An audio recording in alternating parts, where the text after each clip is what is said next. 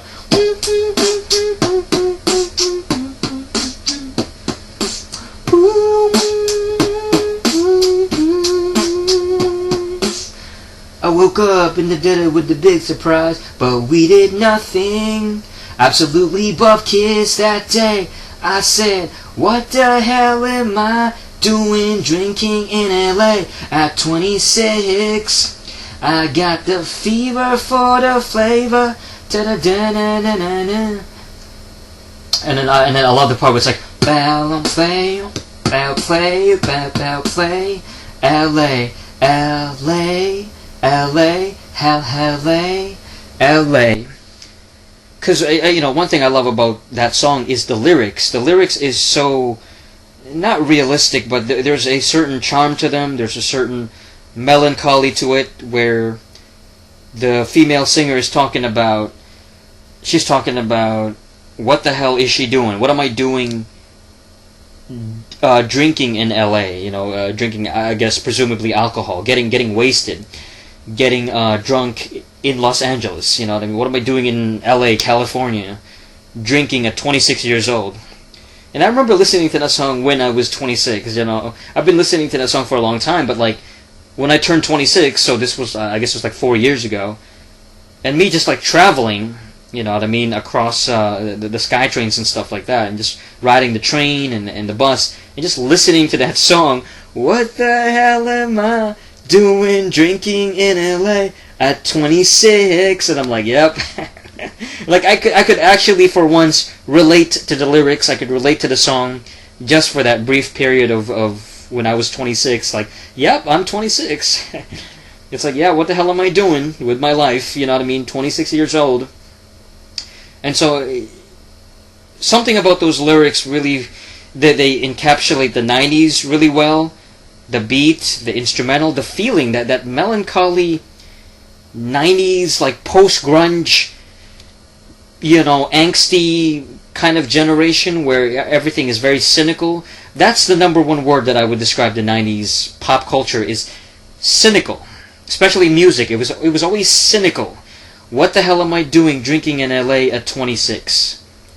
You know, so this pseudo-depressed, cynical attitude of like, you know, I don't really believe in anything. I don't really believe in the world, and it's like, what the hell am I gonna do in the future? Like, this sucks. My life sucks.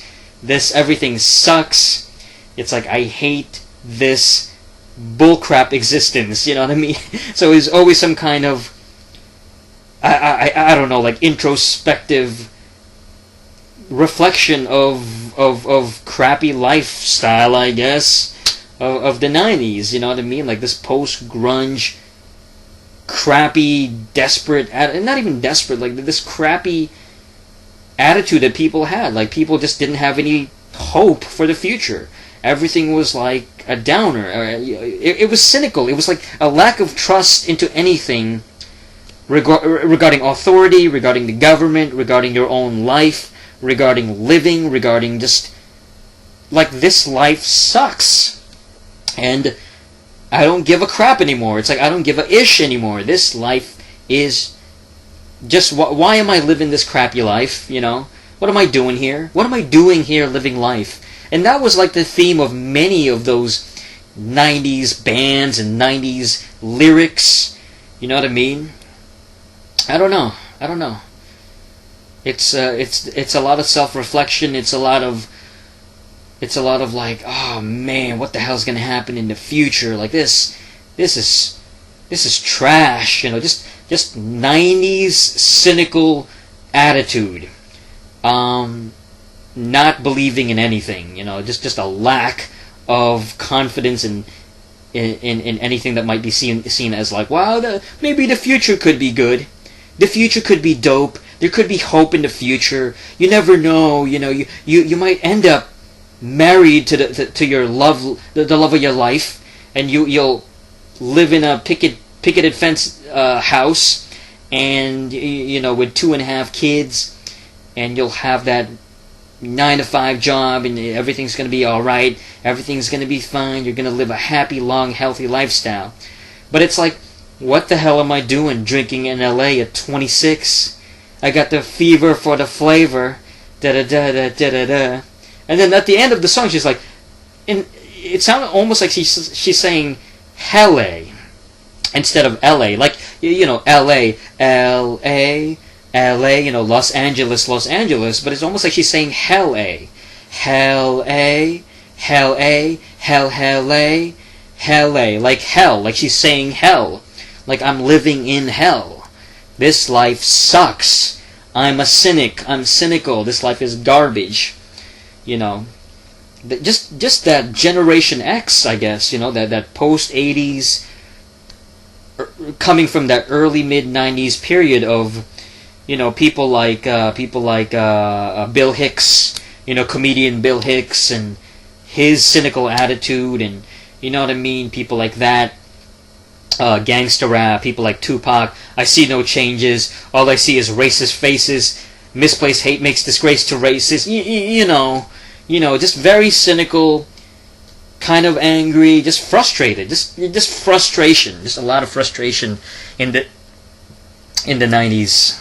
And again, I think that comes from the Generation X attitude of these young kids and these young people that grew up during the era of the Vietnam War, and coming from baby boomer parents, so their parents were boomers, maybe some of their parents were from the golden generation, so their parents were people that grew up in the 20s, in the 30s, the 40s, and in the 1950s, and then you have these young Generation Xers that were born in late 60s, early 70s, and then so by the 90s came along, they're adults, they're 23, 24, 25, 26 years old, and then so you have these young people going, what the hell am I doing drinking in LA at 26?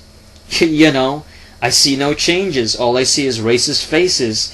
Misplaced hate makes disgrace to races. You know what I mean? It's just completely cynical. It's just like absolutely like, this sucks. And it's like, I'm angry and I'm pissed off. I'm a Gen Xer. And you could see that in pop culture. You could see that darkness, that cynicism in many aspects of pop culture in the mid-80s and heading into the early 90s, of course, in early mid-90s and carrying into the 90s. You saw that with the writing. You saw that with people writing comic books, for example, and stuff like The Dark Knight Returns, Frank Miller stuff. You saw that with The Crow, the Crow comic books, and then turning into the movie with Brandon Lee. Jesus Christ, like one of the songs by I think it was Jane Siberry, the one that did the soundtrack, the female singer. Her lyrics is, it can't rain all the time. It won't rain all the time. Your tears won't fall. Your tears won't fall forever. It's like, it can't rain all the time. Your tears won't fall forever. Your tears won't fall. Your tears won't fall forever. It's like this attitude of, it's not going to rain all the time, but it's constantly raining. It's constantly freaking raining. It's constantly dreary and dark and depressing. The Crow movie began with Brandon Lee's character, Eric Draven. He had his girlfriend, his beautiful young girlfriend, ends up getting raped and killed by thugs. And then he ends up getting killed. So they were both killed. This young couple, these two lovers, they ended up getting killed. These two innocent people were brutally murdered. The girl was raped and killed, and he was thrown off his house, and he was murdered too. And then the entire movie was set in a dark city that's always cloudy, dark. There's no sunshine. Sometimes it's rainy, but it's just a really dark place. It's like Gotham City. An even darker version of Gotham City, I should say. An even more depressing version of Gotham City. I think it takes place in Detroit or something like that. You know, something like that, like a very fictionalized Detroit. But it's always nighttime. You know, it looks like it's always nighttime, and it's like, your tears won't fall, your tears won't fall forever. But it's like it can't rain all the time because it's raining all the time.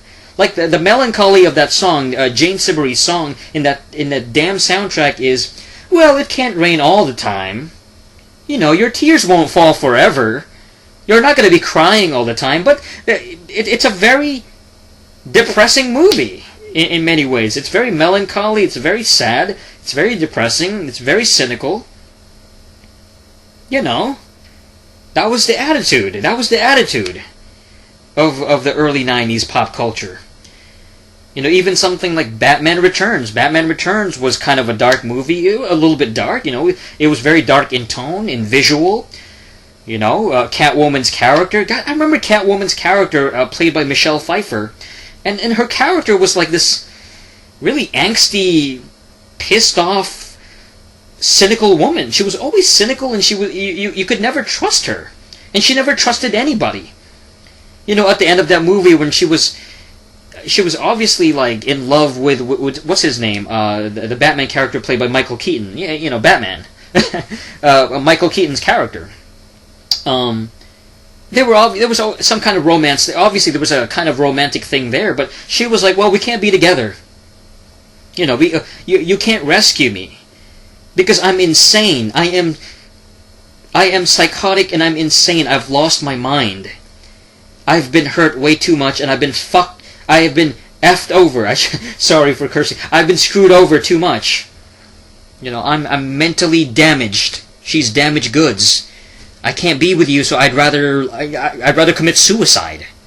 So she ends up putting the what is it, the taser. She took the taser and she put it in her mouth, and then she died. Even though she, you know, I guess she didn't really die at the end because they showed Catwoman at the end, but you know, they couldn't be together. It wasn't a happy ending. It was a very depressing, cynical ending. You know what I mean? I don't know. That was the 90s for you. The 90s was just a kind of a depressing decade, to be honest. I guess that's why I liked it so much. You know, it was kind of dark, depressing, just, I don't know, messed up. It was very, it was very real, you know, in terms of its emotion. It wasn't like this happy-go-lucky, everybody gets along and everything's a happy ending and everything is a, you know, sunshines and rainbows and everything is like a Disney ending, you know, like a happy Disney ending. And I think music in many ways reflected that too. Music was very cynical, and music was very, just a lot of darkness, you know, a lot of heartache and pain and suffering. A lot of internalized suffering in the 90s in terms of just the way that people felt, and musicians and all that stuff. I mean, you know, grunge music, gangster rap. Yeah, you know, I remember that song "Plowed" by Sponge. You know, I included that in 90s versus 2010s, I think. And I mean, I really love that song. But the lyrics of that song is, it's like, say a prayer for me, you know. Say a prayer for me, say a prayer for me, you know. 'Cause the world is, what is it? Say a prayer for me, say a prayer for me, say a prayer for me. 'Cause the world, 'cause